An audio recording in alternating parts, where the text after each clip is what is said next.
Hermanos, qué gozo saludaros en el nombre del Señor desde la hermosa y santísima ciudad de Almería, aquí en el sureste de la península ibérica. Soy el pastor Will Graham y estoy encantado de estar hoy con vosotros. Evidentemente me hubiera encantado estar con vosotros corporalmente en esta mañana, pero como seguimos con el tema de la cuarentena, pues hay que ser sobrios y sensatos, ¿no? Así que hoy estaré grabando la predicación y podréis pues verme a través de la pantalla, pero bueno, ya veremos si más adelante podemos volver a encontrarnos cara a cara para que nuestro gozo sea cumplido, ¿no? Nada, tengo también una noticia que daros, porque la última vez que estuve con vosotros, justo en esas fechas, de hecho, en estas fechas, fue en mayo 2019, ya estamos entrando ahora en junio 2020, pero hace un mes mi amada esposa dio a luz a otra hija, así que ahora tenemos dos niñas en casa. ¡Qué gozo! Está comiendo muy bien, está creciendo mucho y es un sol, ¿no? Y gracias al Señor su hermanita, Chloe, ha cogido, ¿no? a su hermanita con cariño y ternura, ¿no? Chloe ya tiene sus 2 años y pico. Así que nada, saludos desde el sur, saludos de parte de mi esposa, saludos de la iglesia, también palabra de vida en Almería. También agradecer al pastor David, al pastor Jairo por la invitación a compartirles una vez más la palabra del Señor. También felicitar al pastor por su nuevo libro, así que espero que sea de gran bendición para todo el mundo hispano. Y yo profetizo que un ejemplar de esos libros va a llegar a mi casa por correo 100% gratis, Lo profetizo, así que va a suceder. Aleluya. Bien, hermanos, pues nada, no tengo nada más que decir. Vamos a empezar pues con la palabra del Señor y nada, es un gusto estar con ustedes. El título del mensaje en esta mañana es la salvación pasada, presente y futura, ¿ok? La salvación pasada, presente y futura. Y voy a pediros que busquéis en vuestras Biblias 1 de Pedro 1, del 1 al 5, ¿ok? 1 de Pedro 1, del 1 al 5, y estamos hablando sobre la salvación pasada, presente y futura. Dice la palabra del Señor. Pedro, apóstol de Jesucristo, a los expatriados de la dispersión en el Ponto, Galacia, Capadocia, Asia y Bitinia, elegidos según la presciencia de Dios Padre en santificación del Espíritu, para obedecer y ser rociados con la sangre de Jesucristo, gracia y paz os sean multiplicadas. Bendito el Dios y Padre de nuestro Señor Jesucristo, que según su grande misericordia nos hizo renacer para una esperanza viva por la resurrección de Jesucristo de los muertos, para una herencia incorruptible, incontaminada e inmarcesible, reservada en los cielos para vosotros, que sois guardados por el poder de Dios mediante la fe, para alcanzar la salvación que está preparada para ser manifestada en el tiempo postrero. Bien, unos comentarios a modo de introducción y luego arrancamos con los puntos y la exposición en esta mañana. Bien, la carta aquí de 1 de Pedro fue redactada en el año 64 o 65 más o menos, y la meta de Pedro en redactar esta carta, Pedro, desde luego el pescador más famoso de la historia, su meta es consolar y fortalecer a las iglesias perseguidas de Asia Menor, de una zona que tú y yo hoy conocemos como Turquía. Escribe a 5 iglesias concretas. El contexto histórico es que Nerón había echado la culpa a los creyentes por el gran incendio de Roma en el año 64. Y por lo tanto, los ciudadanos cristianos del Imperio Romano estaban sufriendo mucho por causa de la fe en el Mesías judío Jesucristo. Pedro entonces quiere animar a la iglesia, fortalecer a la iglesia, infundir ánimo en la iglesia en medio de ese contexto de persecución. Así que claro, con razón Pedro arranca la carta hablando sobre la gloria de la salvación pasada, presente y futura. Porque cuando tú estás sufriendo y estás siendo rechazado a nivel social, pues ¿qué necesitas saber? Pues necesitas saber que Dios está contigo. Necesitas saber que el Padre te ha elegido, que el Hijo te ha redimido, que el Espíritu Santo te ha regenerado y te está santificando y guardando hasta el día de Jesucristo. Entonces, no es por casualidad que Pedro arranque su carta proclamando la gloria de la salvación del Dios triuno. Vamos a centrarnos pues en esta mañana en los versículos 1 al 5, del 2 al 5, porque el 1 realmente no tiene mucho que decirnos, del 2 al 5, y voy a dividir la exposición en 3 puntos, ¿ok? Punto número 1, la salvación pasada, ¿ok? Versículos 2 y 3, porque el 1 sirve como una especie de, un dato geográfico, histórico y geográfico, pero luego el contenido doctrinal, ¿no? Están los versículos 2 al 5. La salvación pasada, versículos 2 y 3. 2, la salvación futura, versículo 4. Y número 5, la salvación presente. Repito, 1, la salvación pasada, versículos 2 y 3. Punto 2, la salvación futura, versículo 4. Y luego punto número 3, la salvación presente, versículo 5. Que el Espíritu nos dé oídos para oír su palabra en esta mañana. Ok, la salvación pasada, leyendo versículos 2 y 3. Elegidos según la presciencia de Dios Padre, en santificación del Espíritu, para obedecer y ser rociados con la sangre de Jesucristo, gracia y paz os sean multiplicadas. Bendito el Dios y Padre de nuestro Señor Jesucristo, que según su grande misericordia nos hizo renacer para una esperanza viva por la resurrección de Jesucristo de los muertos.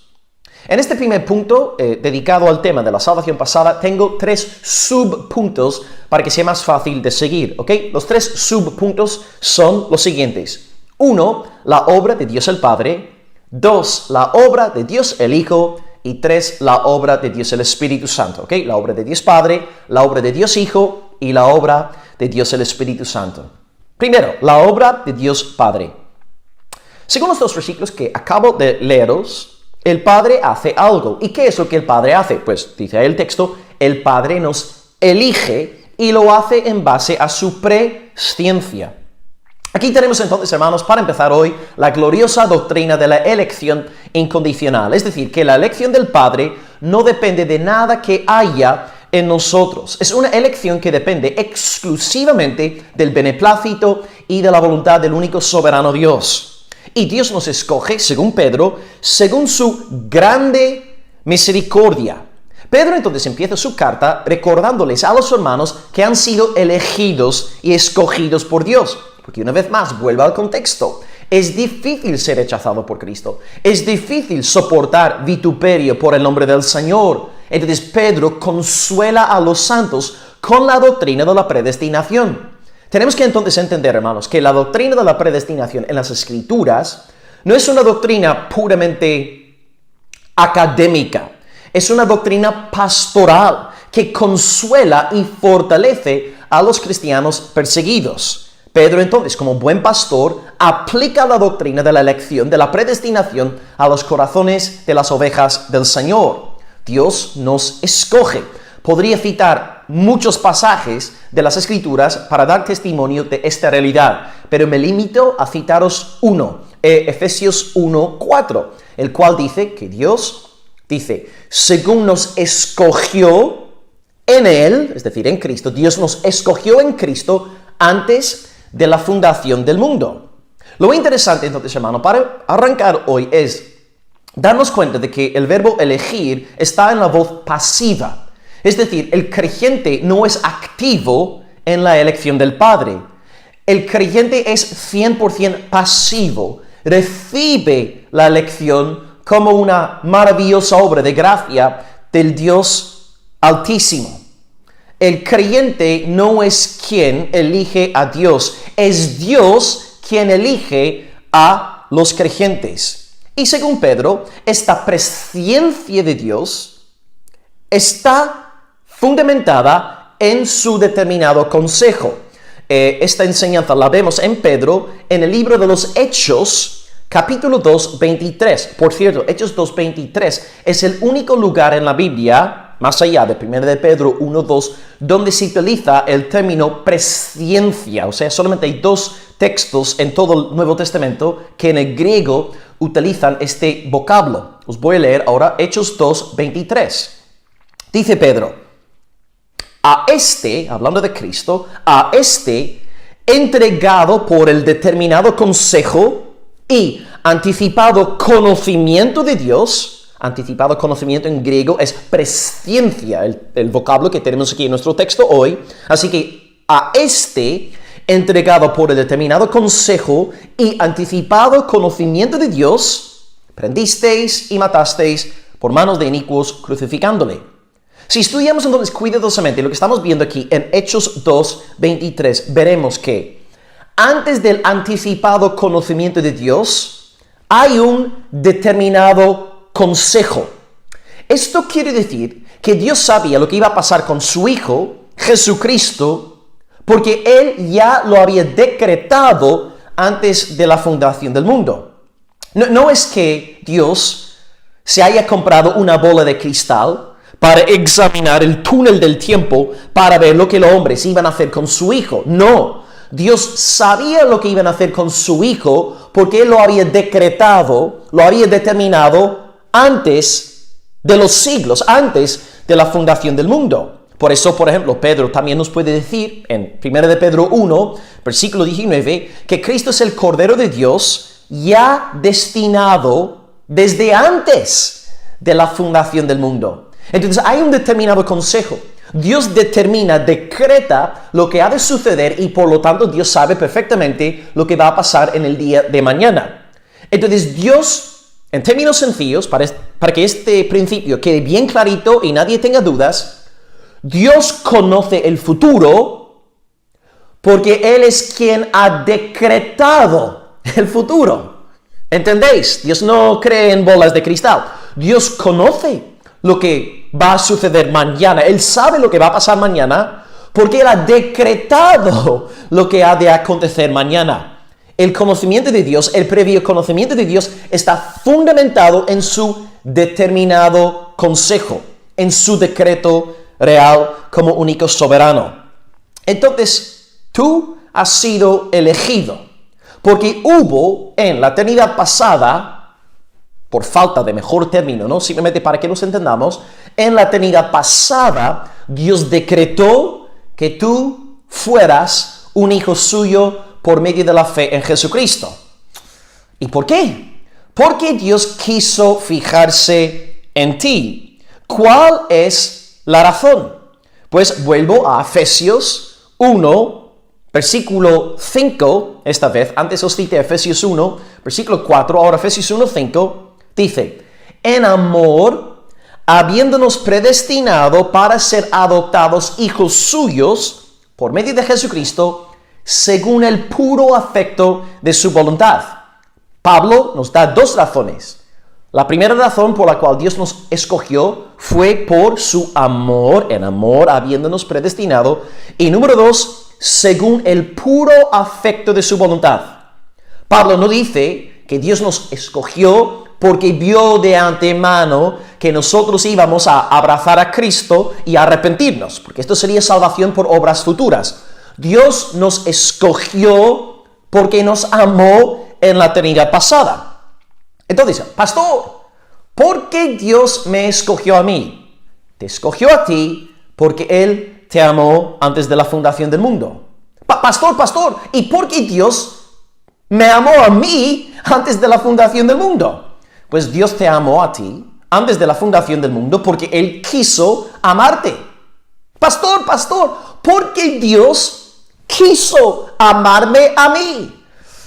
No tengo ni idea, no lo sé, bendito misterio. Deja de dar tantas vueltas al asunto y alaba, exalta, adora al Señor tu Dios. Él se ha fijado en ti generosamente, libremente, gratuitamente. Así que alaba al Señor. Las cosas secretas son del Señor nuestro Dios. Tú alaba a Dios, tú adora a Dios por ser un objeto de su afecto salvador en Jesucristo. Entonces, para empezar hoy, hermanos, tenemos una gran noticia de ánimo, de consolación para un pueblo perseguido. Somos escogidos según la voluntad de Dios, el amor de Dios, soli Deo gloria. A Dios únicamente sea toda la gloria por los siglos de los siglos. Y el pueblo de Dios dice, amén.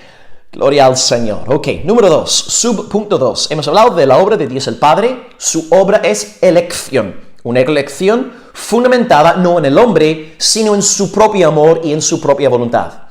Subpunto 2, del primer punto, la obra de Dios el Hijo. Ok, la obra de Dios el Hijo.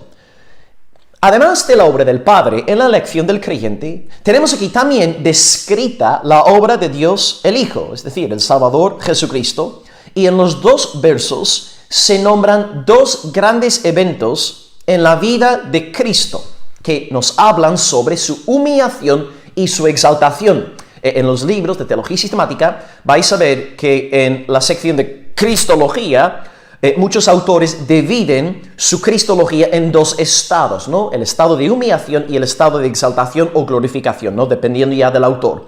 Y aquí Pedro, en cuestión de dos versos, nos habla sobre los dos estados de Cristo de manera magistral. En versículo 2, por ejemplo, vemos su humillación a través de la mención de la sangre derramada del Hijo. Esto es una señal de su humillación. Y luego en el versículo 3 tenemos su glorificación, su exaltación, a saber su resurrección. Su resurrección es el primer paso en el camino de la glorificación del Hijo. Bien, la sangre tiene que ver con su humillación, la resurrección tiene que ver con su glorificación. Es cierto, pues, que Dios nos escogió en Cristo antes de la fundación del mundo y lo hizo por amor, lo hizo según el afecto de su buena voluntad. Pero, si has prestado atención al versículo de Efesios 1:5, Pablo estipula, Pablo es consciente de la gran necesidad de recalcar que esta elección se da en Cristo. Dios nos escoge en Cristo. No hay tal cosa como una persona escogida fuera del Señor Jesucristo. Cristo entonces vino al mundo con el fin de dar su vida en rescate por el pueblo predestinado por Dios, por el pueblo elegido antes de la fundación de los siglos. Cristo vino para dar su vida en rescate por su pueblo, no por todos los seres humanos. Escrito está en Mateo 1:21, un texto que citamos mucho en Navidad, dice: llamarás su nombre Jesús. ¿Por qué? Porque Él salvará a su pueblo de sus pecados. Y Jesús mismo enseñó la doctrina de lo que llamamos la expiación limitada o la redención eficaz. Es decir, Cristo estaba derramando su sangre por un pueblo concreto en la cruz. Os voy a leer ahora unos 4 o 5 textos para confirmar esta idea. Número 1, Juan 5:21, el Salvador dice: así como el Padre levanta a los muertos y les da vida, así también el Hijo a los que quiere da vida. ¿Tú tienes vida espiritual en esta mañana? Si me dices que sí, es que Cristo quiso darte vida eterna. Tú tienes vida eterna porque Cristo quería entregártela. Y así sucede con todo el pueblo de Dios. Texto 2, Juan 10, versículo 11. Yo soy el buen pastor, y el buen pastor da su vida por las ovejas. Cristo da su vida por las ovejas, no por las cabras, no por los lobos, no por los cerdos, no por los perros. Cristo da su vida por sus ovejas, por el pueblo predestinado, según el amor, según el afecto de la buena voluntad de Dios. Texto 3, Juan 15, versículo 19. Si fuerais del mundo, el mundo amaría lo suyo, pero porque no sois del mundo, antes yo os elegí del mundo, por eso el mundo os aborrece. Entonces Cristo sabe que hay un mundo que Él no ha escogido, pero dentro de este mundo hay determinadas personas que disfrutan de ser escogidas por Él. Texto 4, Juan 17:2. Padre, la hora ha llegado. Glorifica a tu Hijo, para que tu Hijo también te glorifique a ti. Y como le has dado potestad sobre toda carne, para que Él dé vida eterna a todos los que le diste. Cristo concede, entrega, regala vida eterna a aquellos que el Padre le había entregado. Último texto, Juan 17:9. Yo no ruego por ellos, no ruego por el mundo, sino por los que tú me diste, porque tuyos son. ¿Ves? Cristo no desempeña una función sacerdotal por todo el mundo. No ora por todo el mundo. No derrama su sangre por todo el mundo. Él es el sacerdote del pueblo escogido por Dios. Y el sacerdote, según nuestras confesiones protestantes, desempeña dos funciones: intercesión y sacrificio. Cristo hizo sacrificio y ofreció su ofrenda por su pueblo. Pero no ora por todo el mundo, ni se da a sí mismo por todo el mundo, porque dio su vida en rescate, desempeñó su función sacerdotal por amor al pueblo escogido de Dios. Cristo entonces muere, da su vida por nosotros. Somos ahora salvados. Somos salvados pues por medio de su cruz, por un lado, y también por medio de su glorificación, por medio de su resurrección. Porque en la cruz, Cristo cargó con todos los pecados del pueblo de Dios, sepultándolos en lo más profundo del mar para nunca más ser recordados. Cristo quitó todo nuestro pecado. Él tomó nuestra maldición sobre él.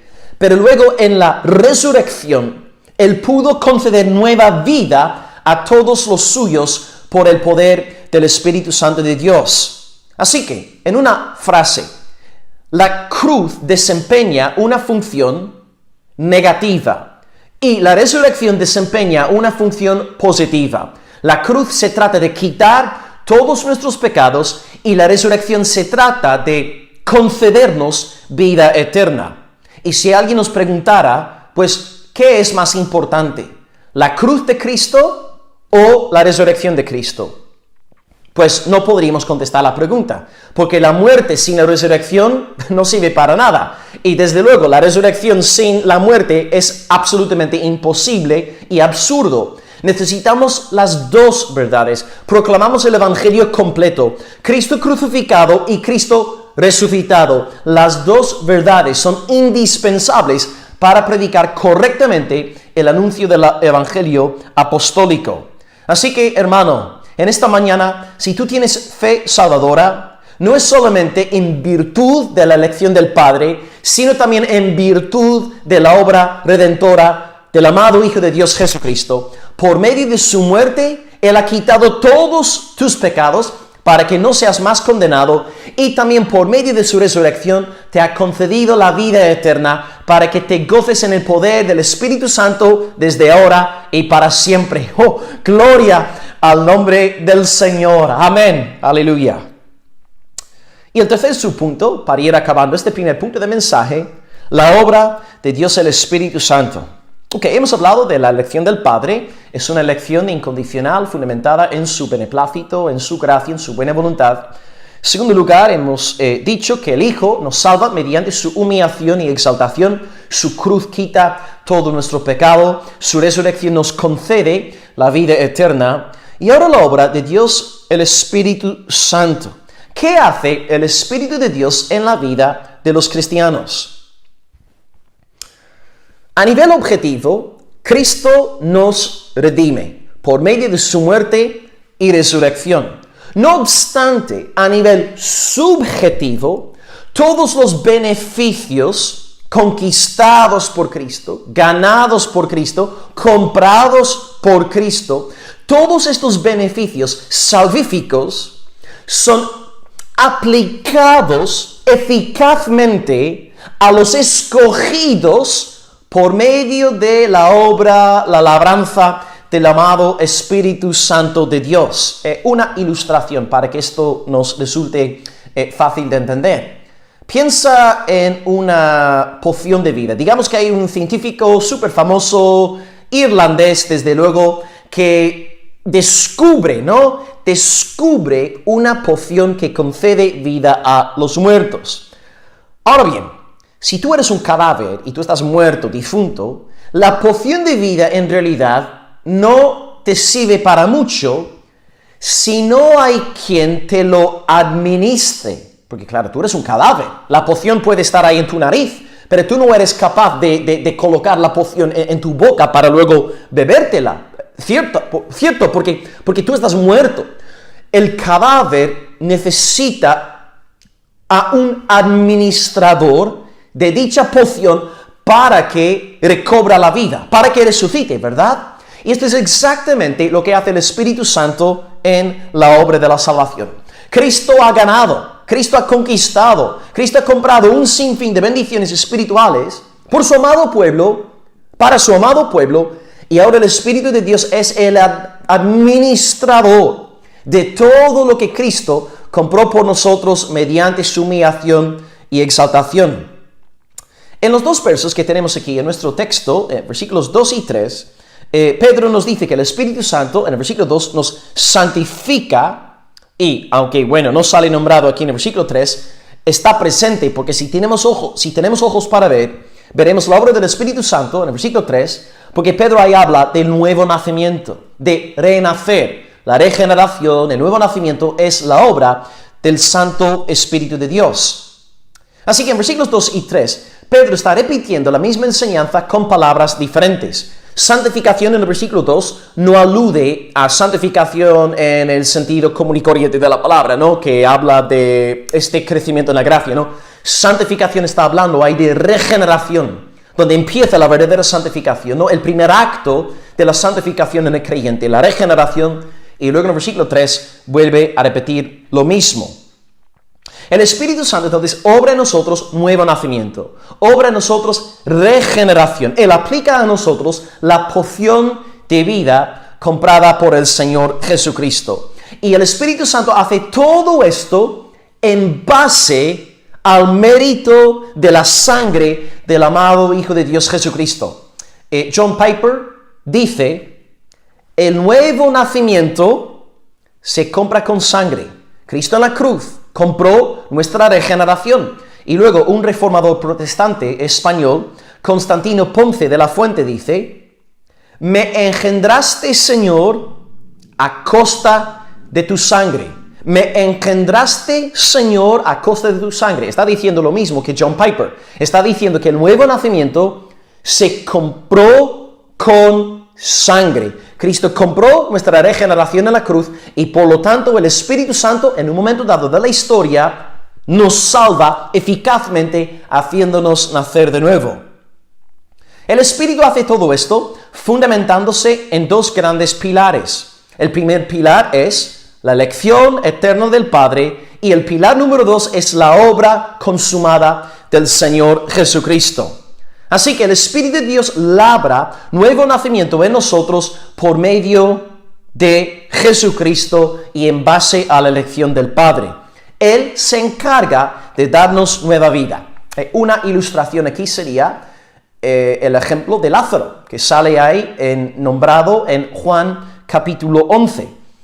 Dios, desde la eternidad pasada, decretó resucitar a Lázaro. Él sabía que una tarde del primer siglo, que un hombre llamado Lázaro iba a recobrar la vida, iba a volver a vivir. ¿Por qué? Porque antes de la fundación del mundo, Dios decretó que había de ser así. ¿Y qué pasa? Pues en un momento dado de la historia, Cristo se dirige a Lázaro con palabras de vida y el Espíritu de Dios se encargó de resucitar a Lázaro.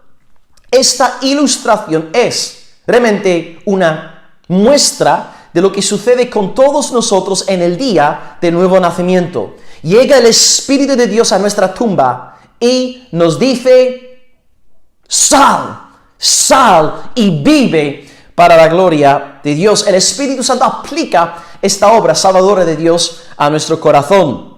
Y una vez más aquí, hermano, me gustaría recalcar la naturaleza pasiva en todo lo que estamos viendo aquí en este primer punto del mensaje. Nosotros nacemos de nuevo. Nadie escoge nacer. No sé cómo van las cosas ahí en Barcelona, pero por lo menos aquí en Almería, antes de nacer, nadie coge el móvil 9 meses antes de nacer diciendo, oye, papá, poneros ya, yo tengo ganas ya de salir y ver un poco el mundo. Desde luego que no. Cuando alguien nace como un acto de gracia. Recibe un regalo que no buscó. Depende de una fuerza externa a él, ¿no? ¿Acaso no fue así en tu propio nacimiento? Tú saliste, empezaste a ver el mundo, pero tú no decidiste nacer. Y de la misma forma, la obra de regeneración es un nuevo nacimiento, porque es el Espíritu Santo el que nos concede el poder de la nueva vida. Y a partir de aquel momento en adelante, cuando el Espíritu Santo obra santificación en nosotros, aquí según el versículo 2, es decir, regeneración en este contexto, cuando Él obra regeneración, nuevo nacimiento, empieza nuestra vida de santificación, empieza nuestra vida de santificación progresiva. empezamos creciendo en el Señor, colocamos fe en Él, nos arrepentimos de todo pecado. Se da la conversión después de la regeneración. Y para comprobar esto, voy a citaros uno de mis textos favoritos del Antiguo Testamento. Se encuentra en Ezequiel 36, versículo 26, y dice: yo os daré corazón nuevo, y pondré espíritu nuevo dentro de vosotros, y quitaré de vuestra carne el corazón de piedra, y os daré un corazón de carne.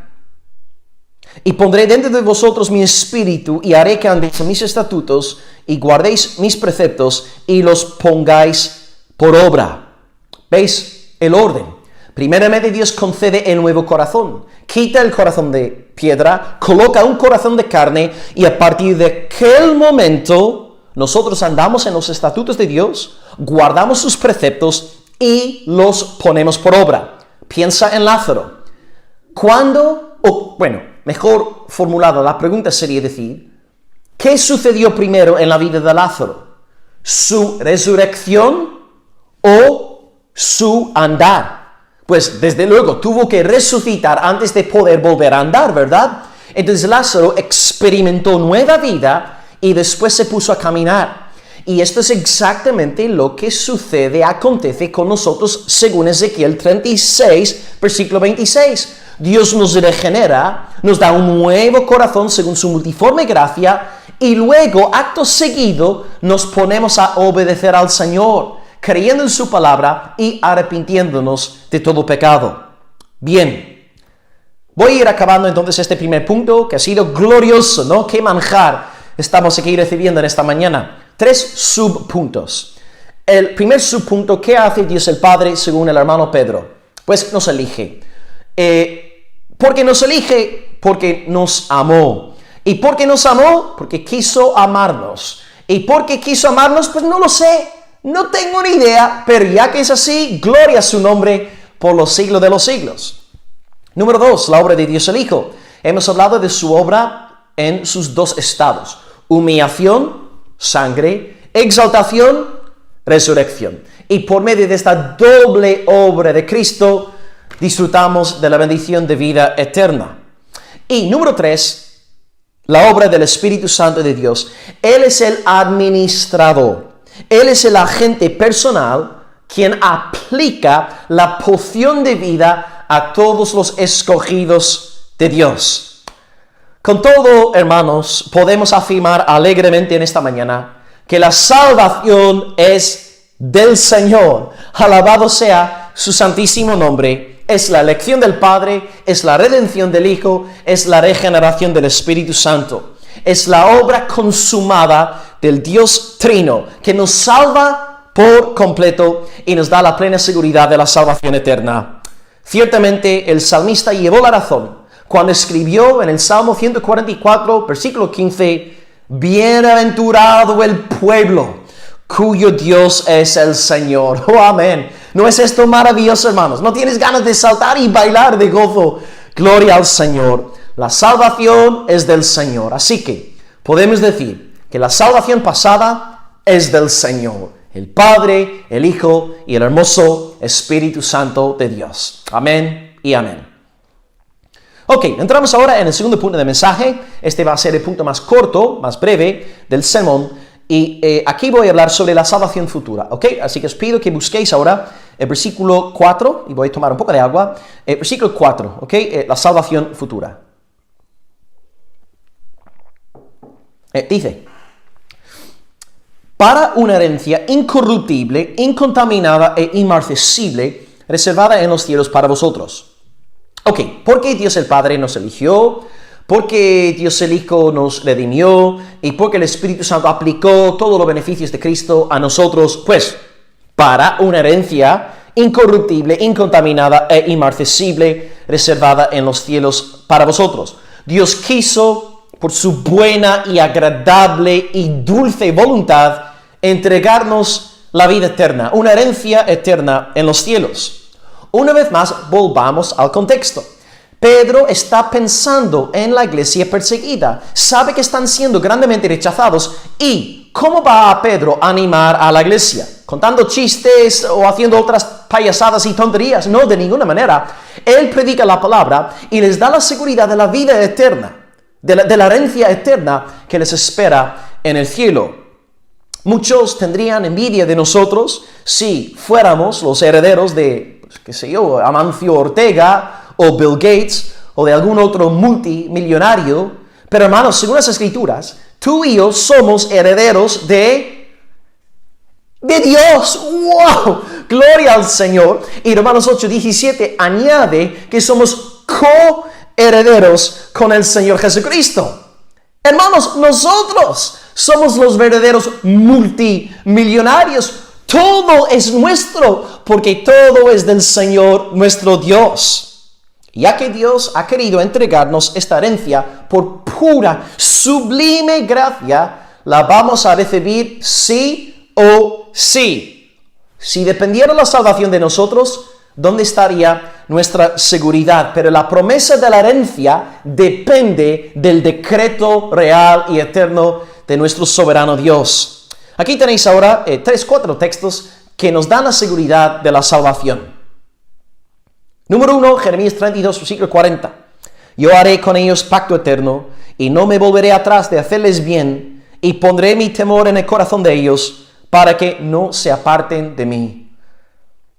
Texto 2, Juan 10, 28. Yo les doy vida eterna, no pasajera, y no perecerán jamás, ni nadie las arrebatará de mi mano. Y nadie quiere decir nadie. Romanos 8:30. Oh, me encanta este texto. A los que predestinó, a estos también llamó. Y a los que llamó, a estos también justificó. Y a los que justificó, a estos también glorificó. ¡Oh! ¡Gloria al Señor! Y número 4, Filipenses 1, versículo 6. Estando persuadidos de esto, que el que comenzó en vosotros la buena obra, la perfeccionará hasta el día de Jesucristo. Hermano, si tú has sido elegido por el Padre, si tú has sido redimido por el Hijo, si tú has sido regenerado por el Espíritu Santo, tú tienes la seguridad de la vida eterna. La herencia incorruptible es tuya, te pertenece a ti, porque Dios el Padre te ha regalado a Dios el Hijo en el poder de Dios el Espíritu Santo. La salvación no se puede perder. El tema es que, claro, cuando alguien habla así hoy día, enseguida alguien dice, no, pero Judas Iscariote perdió su salvación. Yo no sé cuántas veces me habrán dicho esto. Hermanos, vamos a esperar. Vamos a pensar bíblicamente un momentillo, ¿no? Judas no era un hijo de Dios. Judas era del grupo apostólico, pero no había nacido de nuevo. No todo Israel es Israel. Jesús mismo nos dice en Juan 17, versículo 12, que Judas Iscariote era hijo de, no de Dios, hijo de perdición. Estar 3 años con Cristo no quiere decir que sea salvo. Como dice Paul Washer, ¿no? Pasar una noche en un garaje no quiere decir que tú seas un coche. Y tirar 3 años estudiando a los pies de Jesucristo no quiere decir que tú hayas nacido de nuevo. Judas era un hijo del diablo. No había nacido de nuevo. Aquí tenéis una cita de mi querido pastor Martin Lloyd Jones, ¿no? Un sermón evangélico no sería un sermón sin una cita, ¿no? De Martin Lloyd Jones. Dice Lloyd Jones, estoy aquí citando su libro, Los Puritanos, dice: ¿qué valor tiene la certeza de algo que es posible perder? Con esto quiero decir, ¿de qué vale tener la seguridad de que eres salvo si puedes dejar de serlo? Si la perseverancia en la gracia y en la salvación dependiese de ti, ¿dónde estaría tu seguridad? ¿Acaso puedes confiar en ti mismo? No. ¿Se salvaría algún hombre si finalmente fuera su responsabilidad perseverar en la gracia? Fin de la cita. Hermanos, si la salvación dependiese de mí, yo no saldría hoy de mi despacho salvo. Yo no acabaría este sermón hoy salvo, porque mi corazón es un mundo de maldad. Soy perverso, soy vil, bien me conozco, hermanos. Soy un hombre inmundo. Pero es la gracia de Dios la que me sostiene por soberana gracia. Y su Espíritu nos santifica y nos guarda. Alabado sea su santo nombre. Entonces el hecho de que Dios nos ha salvado es la señal indubitable de que vamos a heredar la vida eterna. La perseverancia en la fe hasta el día de la glorificación depende únicamente del decreto de nuestro amado Dios. Y de esta manera Él recibe toda la gloria para nuestra salvación. No puedo jactarme de otra cosa que no sea la gracia salvadora de Dios, de la cruz y la resurrección del amado Jesucristo y de la obra regeneradora del Espíritu Santo. No puedo jactarme en nada de nada que no sea la gloria del Dios soberano, sublime, alto, exaltado, glorioso, bondadoso, majestuoso, amoroso, Rey sobre todo. Gloria a su santo nombre. Nuestra salvación depende 100% del Señor para que Él reciba 100% de la gloria. Y como digo a mis queridos amigos y hermanos arminianos, mi gran problema con el arminianismo es que el arminianismo no le da toda la gloria a Dios. Tarde o temprano el arminiano se gloria en sí mismo, en sus obras o en su falta de malas obras. Siempre sucede así. Así que la salvación es 100% de nuestro amado Señor. Y por eso podemos acabar el segundo punto en esta mañana con una cita de Apocalipsis 7:10 que viene como un anillo al dedo. Os cito Apocalipsis 7:10 y luego el 12. La salvación pertenece a nuestro Dios, que está sentado en el trono y al Cordero. La bendición y la gloria y la sabiduría y la acción de gracias y la honra y el poder y la fortaleza sean a nuestro Dios por los siglos de los siglos. Y el pueblo de Dios y todos los ángeles dicen amén, amén y amén. Gloria al Señor. Amén. Hermanos, tengo ganas de cantar, tengo ganas de dejar de predicar y entonar un cántico de alabanza al Señor. Hermanos, estas verdades son increíbles, ¿no? Podemos llevar 18 años convertidos, pero la gloria del Evangelio, la verdad de la salvación de Dios es tan potente como en el primer día. Gloria a Dios por la obra de iluminación y renovación del Espíritu Santo. Ok, ahora el tercer punto para ir acabando. Versículo 5, vamos a acabar hablando sobre la salvación presente. Ok, en primer lugar hablamos sobre la salvación pasada, Padre, Hijo, Espíritu Santo. Luego hemos visto la salvación futura, que es una salvación segura. Nuestra herencia eterna depende del decreto eterno de Dios, por lo tanto tenemos seguridad, y cité 4 pasajes que nos hablan de la seguridad de la salvación.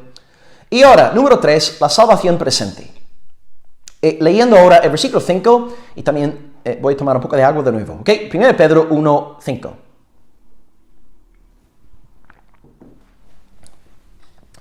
Que sois guardados por el poder de Dios mediante la fe, para alcanzar la salvación que está preparada para ser manifestada en el tiempo postrero. ¿Okay? Que sois guardados por el poder de Dios mediante la fe para alcanzar la salvación que está preparada para ser manifestada en el tiempo postrero.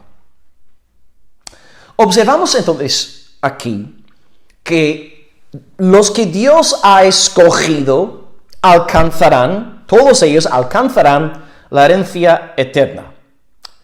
Pedro no utiliza un lenguaje de probabilidad ni de posibilidad, sino de seguridad. Él dice que somos guardados, los elegidos somos guardados para alcanzar la salvación. O sea, seguridad, eso es seguro. Eso no depende de probabilidades ni de posibilidades. Es algo estable y firme. Aquí no hay dudas. El creyente va a alcanzar la herencia eterna porque Dios lo ha dicho, Dios lo ha determinado, Dios lo ha decretado así.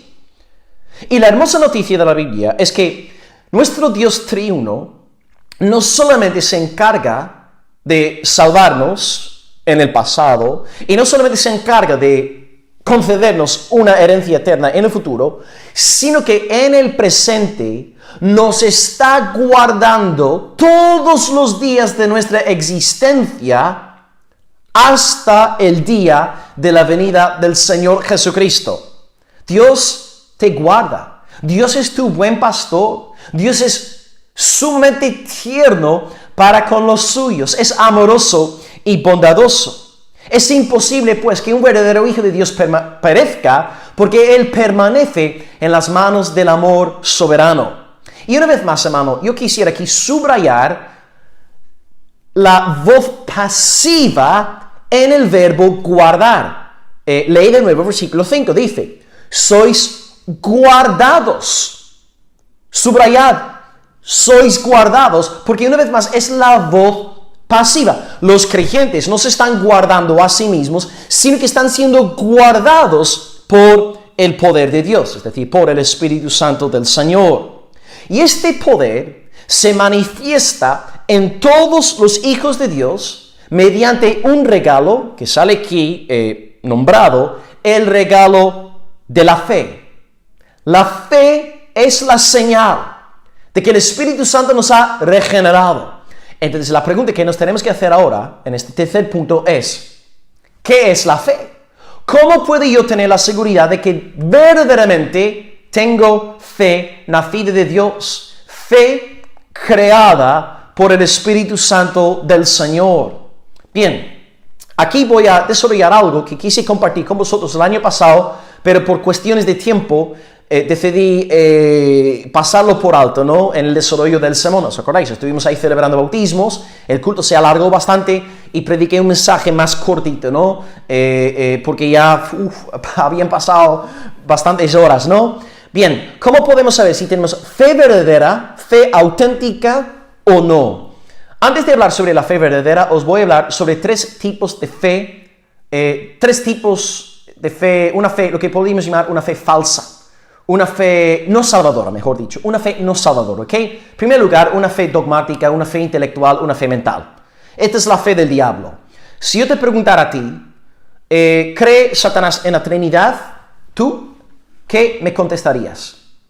Pues claro que sí, cree en la Trinidad. ¿Cree Satanás que Cristo murió en la cruz? Sí. ¿Cree que Cristo resucitó al tercer día? Sí. ¿Cree que Cristo ha de volver por segunda vez? Sí. ¿Satanás es salvo? No, no es salvo. Entonces, Satanás tiene una fe intelectual, mental, dogmática, metafísica, pero no tiene fe salvadora. Una fe intelectual no basta. Una fe intelectual no salva. El texto clásico aquí se encuentra en Santiago 2, creo que es el versículo 19, donde el hermano del Señor dice, ¿crees tú que Dios es uno? Pues bien haces. Pero los demonios también creen y tiemblan. O sea, tienen una fe intelectual. No tienen fe salvadora. Segundo tipo de fe no salvadora. Una fe temporal, una fe pasajera, una fe superficial. Este tipo de fe sale nombrado en la parábola del sembrador. Por ejemplo, Cristo, contando la parábola, habla de unos que son como la semilla que cayó en tierra de poca profundidad. Y el Señor nos explica en Marcos 4, 17, que no tienen raíz en sí, son de corta duración, porque cuando viene la tribulación o la persecución por causa de la palabra, luego tropiezan. Es decir, son personas que supuestamente aceptan a Cristo, aman a Cristo, pero luego, por causa de la persecución, se apartan del Señor. No quieren sufrir por el nombre de Dios, ¿no? Y tristemente esto pasa mucho hoy en nuestros días, sobre todo en determinados círculos, ¿no? Donde al acabar el sermón se toca una musiquita a fondo para crear un ambiente emocionalista con el fin de que la gente tome su decisión, ¿no? Aceptando a Cristo. Y esto produce muchas falsas conversiones, no hay verdadera regeneración en aquellos corazones y por lo tanto se apartan de la fe. No es gente salvada, es gente simplemente que ha tenido una experiencia emocional, no una verdadera conversión. Y luego también la parábola, Jesús habla de otra semilla que fue sembrada en una tierra con espinos. Y Jesús nos da la interpretación diciendo, Marcos 4, 18 en adelante, fueron sembrados entre espinos. Estos son los que oyen la palabra, pero los afanes de este siglo, el engaño de las riquezas y las codicias de otras cosas entran y ahogan la palabra y se hace infructuosa. Así que en el primer caso es gente que está sufriendo persecución por causa de la palabra y no quieren soportar semejante vituperio.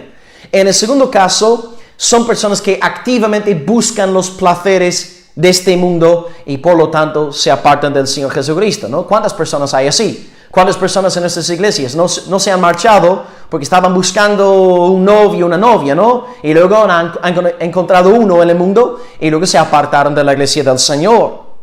Así que este tipo de fe pasajera, temporal, no salva. Así que la fe intelectual no salva, la fe pasajera tampoco salva. Y en tercer lugar, hay una fe que es una fe, lo que yo podría llamar una fe milagrosa. Pienso mucho en la ilustración de la película de Moisés que sale en la televisión española en Semana Santa todos los años, ¿no? Es una película muy antigua y yo la vi con un par de queridos abuelos de mi iglesia local el año pasado, en 2009, Semana Santa. Y qué fuerte, ¿no? Qué impactante la imagen cuando Moisés se presentó ante Faraón y ya sabéis, ¿no? Echó su vara al suelo, se convirtió en una serpiente. Pero luego, acto seguido, los magos de Faraón hicieron exactamente lo mismo. Yo me quedé ahí mirando pensando, madre mía, pero ¿cómo eran capaces de hacer aquello? Pero había un poder oculto, negro, satánico ahí obrando. O sea, hay una fe casi diabólica que es capaz de hacer incluso milagros, pero no es del Señor. Fíjate en Judas Iscariote. Él era un discípulo, estuvo 3 años con los discípulos, echando fuera demonios, limpiando los leprosos, levantando los muertos, pero Judas pereció. Una fe milagrosa tampoco basta. Una fe milagrosa no es la señal de que Dios esté respaldando a un ministro. Y Jesús nos advierte muy categóricamente en Mateo 7:21, ¿no? Dice la palabra de Dios ahí, no todo el que dice Señor, Señor entrará en el reino de los cielos, sino el que hace la voluntad de mi Padre que está en los cielos. Y añade Jesús, muchos me dirán en aquel día, Señor, Señor, ¿no profetizamos en tu nombre? ¿No hicimos muchos milagros en tu nombre? ¿No echamos fuera demonios en tu nombre? Entonces yo les declararé, nunca os conocí. Apartaos de mí, hacedores de maldad. Hermano, si tú entiendes lo que Jesús aquí está diciendo, Él nos está diciendo que hay gente que profetiza, hay gente que hace milagros, hay gente que echa fuera demonios, pero no son del Señor Jesucristo. Eso es fuertísimo, ¿no? ¿Quiénes son los predicadores más populares hoy? ¿Quiénes son los pastores que están llenando estadios? Pues tipos que están profetizando, echando fuera demonios, haciendo muchos milagros, ¿no? Supuestamente. Y Cristo declarará a muchos de ellos, no os conocí, sois hacedores de maldad. Cuidado pues con esto. Cuidado con las iglesias que se levantan basándose en milagros, en señales sobrenaturales. Mucho cuidado, hermanos. Nosotros somos protestantes, somos el pueblo del libro, confesamos fe en sola escritura, analizamos todas las voces a la luz de la palabra de Dios. Así que si la fe intelectual nos salva, si la fe temporal tampoco salva, y si la fe milagrosa tampoco salva, ¿qué hace falta? ¿Qué es lo que necesitamos? ¿Qué es lo que estamos buscando? Si nos estamos preguntando en esta mañana, pastor, ¿de verdad yo tendré fe salvadora? ¿Cómo puedo yo saber si soy del Señor o no? Pues permíteme contestarte con 3 vocablos de los reformadores. Y los 3 vocablos empiezan por la letra C. La primera palabra es conocimiento, la segunda palabra es convicción y la tercera palabra es confianza. Conocimiento, convicción y confianza. Ok, conocimiento. Para ser salvo, necesitas conocimiento. Concretamente, conocimiento del Evangelio. Conocimiento del Evangelio que nos habla de la humillación y la exaltación del Dios hombre Jesucristo, el único mediador entre Dios y los hombres. Creer que Dios es amor no te salva. Creer que Dios tiene un propósito maravilloso para tu vida, ¿te suena algo? Eso tampoco te salva. Es el mensaje del Evangelio. Cristo crucificado y Cristo resucitado, el que nos salva. Por eso es mucho más importante predicar el Evangelio que contar nuestro testimonio. Si tú tienes que escoger, si estás hablando con un incrédulo y no tienes mucho tiempo y tienes que escoger entre predicarle el Evangelio o contarle tu testimonio, predícale el Evangelio. Porque tu testimonio no es poder de Dios para salvación. El Evangelio de Cristo crucificado y resucitado es poder de Dios para salvación.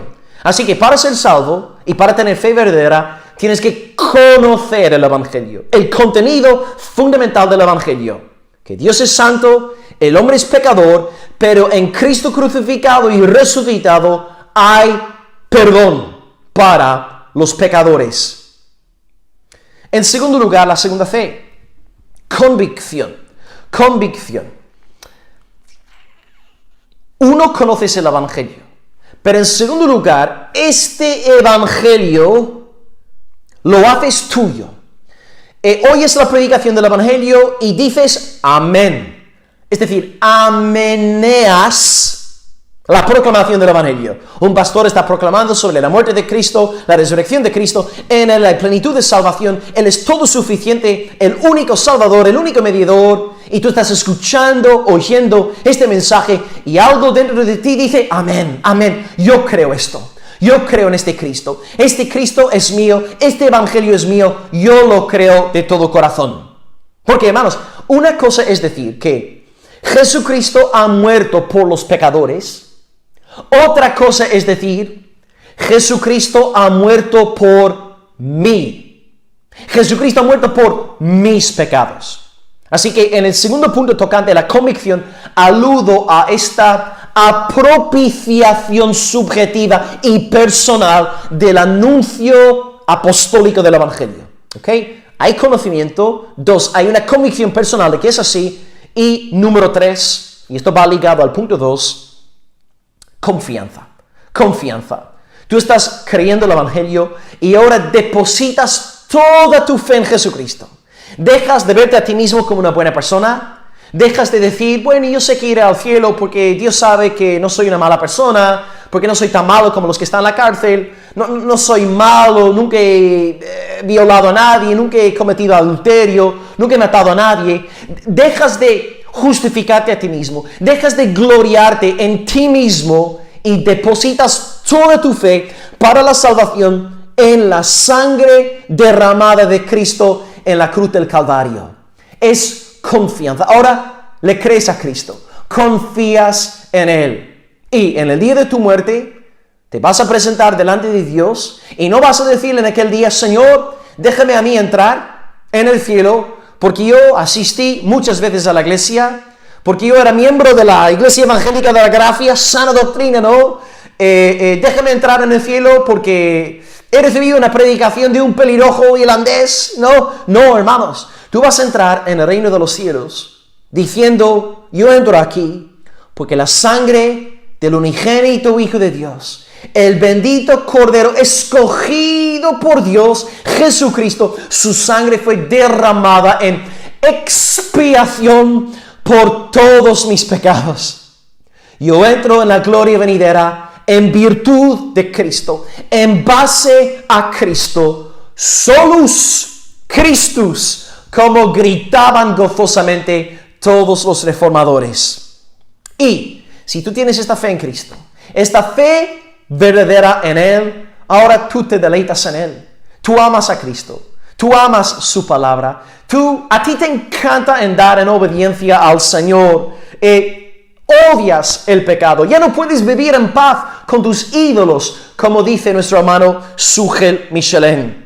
Por esta razón, pues, si hay verdadera fe en ti, ya no solamente tienes confianza en Cristo, pero ahora, a partir de aquel momento en adelante, hay un deleite en la ley de Dios y hay un santo asco hacia el pecado. Y en 1 de Juan, ¿no? Cuando él habla sobre las diferentes señales de regeneración, él habla concretamente de estas dos cosas. En primer lugar, hay un amor hacia la ley de Dios y 2, hay un odio hacia todo el pecado. Entonces tú sabrás que tienes fe verdadera porque amas al Señor Jesús. Y este amor conlleva obediencia.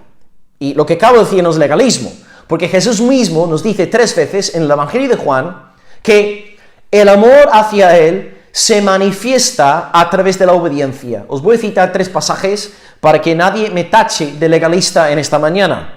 Juan 14, versículo 15 dice, estoy citando a Jesucristo, el Rey de la Iglesia, la cabeza de la Iglesia. si me amáis, guardad mis mandamientos. Lo dice Cristo, lo dice Cristo, no lo dice el pastor Will. Cita 2, Juan 14, versículo 21. El que tiene mis mandamientos y los guarda, ese es el que me ama. Cristo no se deja engañar por tanta hipocresía religiosa. No somos hijos de Dios por llorar en el culto o por levantar las manos en el tiempo de la alabanza. No, sabemos que somos hijos de Dios porque guardamos los mandamientos del Señor. Es la señal de que amamos a nuestro Dios. Y número 3, Juan 14, 24. El que no me ama no guarda mis palabras. ¿Por qué hago hincapié en esto? Porque estoy diciendo ahora que la manifestación de la verdadera fe es obediencia a los mandamientos del Señor. ¿Por qué digo esto? Porque tristemente, hermanos, en algunos círculos reformados, a lo largo de la historia del protestantismo, se han levantado falsos profetas convirtiendo la gracia de Dios en desgracia, diciendo que la gracia de Dios es una excusa para pecar. Por ejemplo, Judas 1:4 nos advierte acerca de ciertos hombres impíos que habían entrado en la iglesia del Señor, convirtiendo la gracia de Dios en libertinaje. Hay personas así en la iglesia visible hoy. Las personas que tuercen la gracia de Dios como un pretexto para vivir entregados al pecado, no creen en el Dios bíblico, no creen en el Señor Jesucristo. Porque la meta de Dios en la elección, la meta de Dios en la redención del Hijo y la meta de Dios en la regeneración del Espíritu Santo es santificación.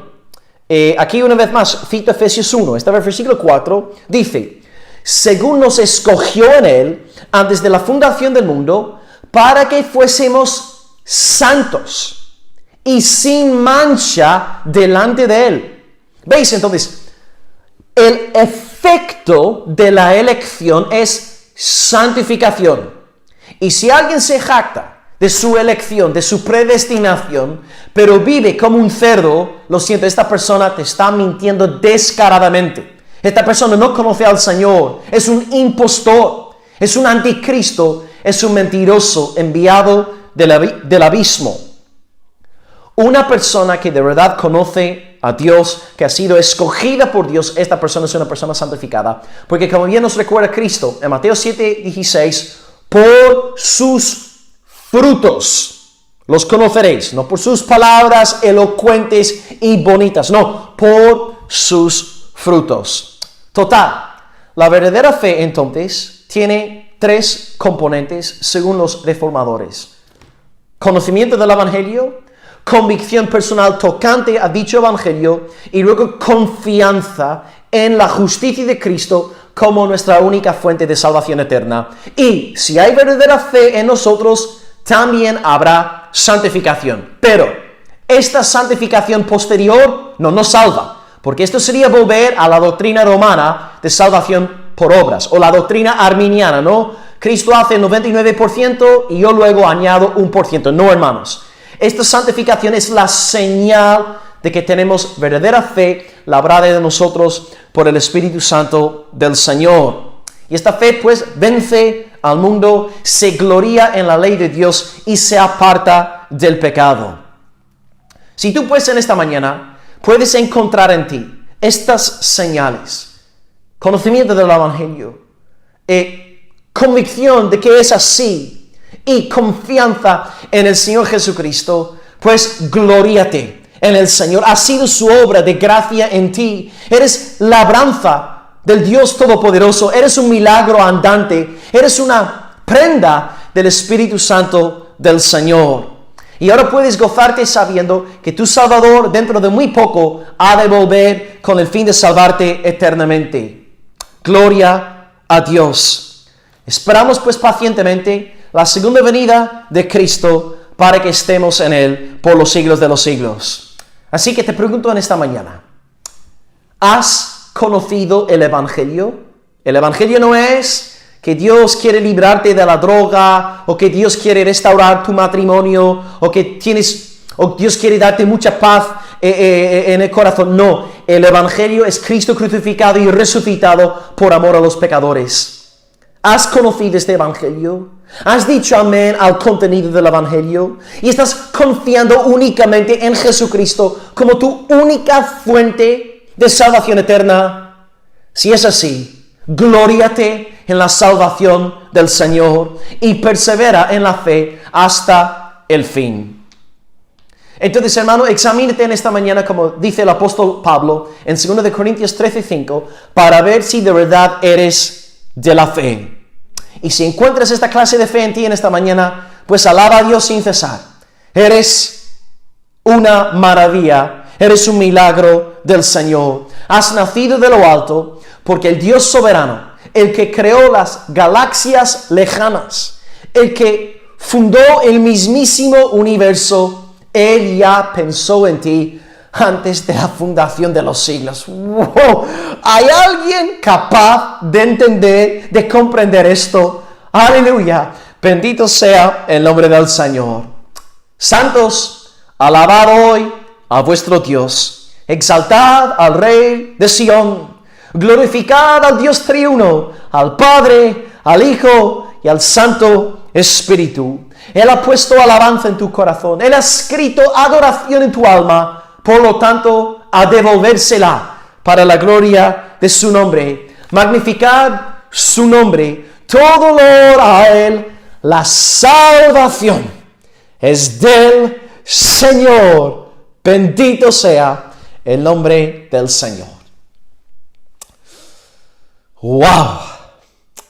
Acabo leyendo versículos 1 al 5.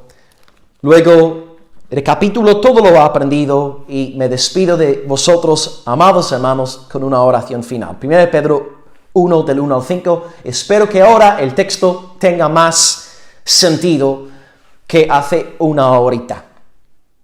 Pedro, apóstol de Jesucristo, a los expatriados de la dispersión en el Ponto, Galacia, Capadocia, Asia y Bitinia, elegidos según la presciencia de Dios Padre en santificación del Espíritu para obedecer y ser rociados con la sangre de Jesucristo, gracia y paz os sean multiplicadas.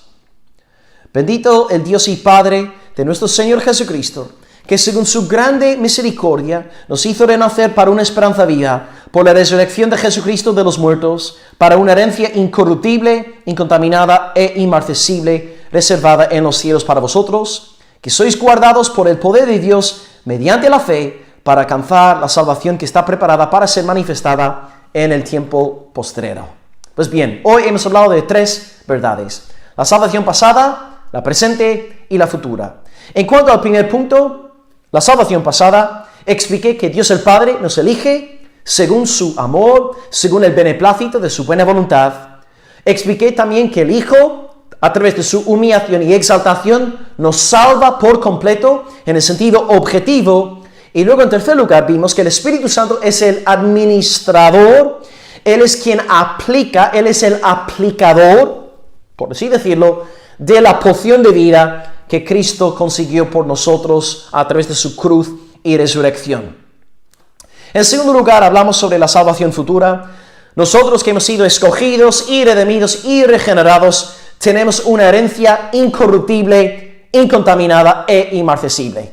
Yo no le tengo envidia a Mark Zuckerberg ni a ningún otro multimillonario. Yo soy heredero de Dios. ¡Wow! ¡Toma ya! Gloria al Señor. Nuestro Dios, pues, que nos salvó en el pasado, nos va a entregar sí o sí todas las cosas en el Señor Jesucristo. Esto sí es una sana teología de la prosperidad, Esto sí es teología de la prosperidad. Y número 3, la salvación presente.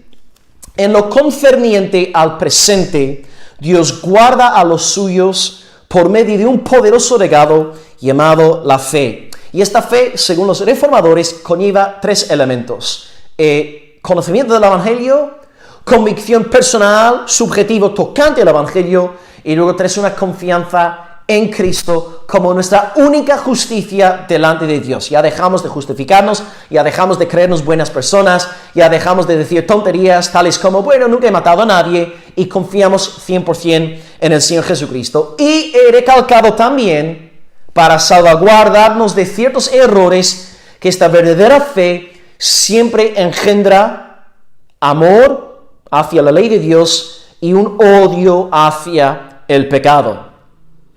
Así que, bien hermano, es imposible que tú perezcas. ¿Quién te puede condenar si el Rey del universo vela por ti, te pastorea a ti? Dios ha determinado salvarte. Así que diga lo que diga el dragón, haga lo que haga el anticristo, piense lo que piense Satanás, tú estás en las manos del todopoderoso Rey de Gloria. Oh, moradora de Sión, gózate, porque grande es en medio de ti el Santo de Israel. Oremos al Señor, dándole gracias hoy por su palabra predicada, y pues luego os dejo en paz después de la oración. Oremos a nuestro Dios. Padre, alabamos tu santísimo nombre. Gloria a ti por este banquete de manjares suculentos y vino refinado que nos has administrado hoy, Señor, por el poder del Espíritu de Dios. Señor, quisiéramos alabarte por 3 razones en esta mañana. La primera razón es por la salvación pasada. Gracias por tú habernos escogido en la eternidad pasada. Gracias por tú haber enviado a tu glorioso y bendito e inmaculado Hijo con el fin de salvarnos a través de su humillación y exaltación. Gracias por la suficiencia de la obra redentora de tu Hijo. Y alabamos tu nombre también por la obra del Espíritu de Dios en aplicar eficazmente todo lo que Cristo ganó por nosotros de manera poderosa y directa a nuestros corazones. Alabamos tu nombre, Padre, por todo lo que has hecho en el pasado. En segundo lugar, queremos alabarte también por el futuro. Sabe que tenemos una herencia incorruptible, incontaminada, inmarcesible. Señor, es algo maravilloso para nosotros.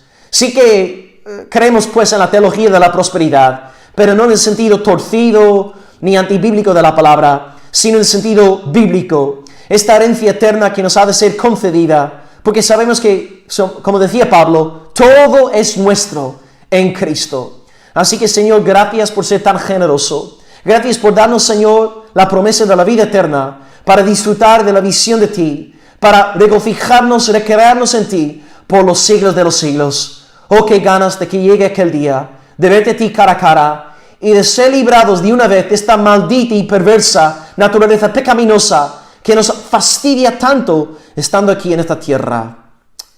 Y finalmente, en tercer lugar, queremos alabarte por la salvación presente, que tú, Señor, estás constantemente velando por nosotros, guardándonos, pastoreándonos, porque sabemos que si fuera por nosotros, no acabaríamos hoy esta predicación siendo salvados. Somos tan viles y corruptos y perversos y depravados.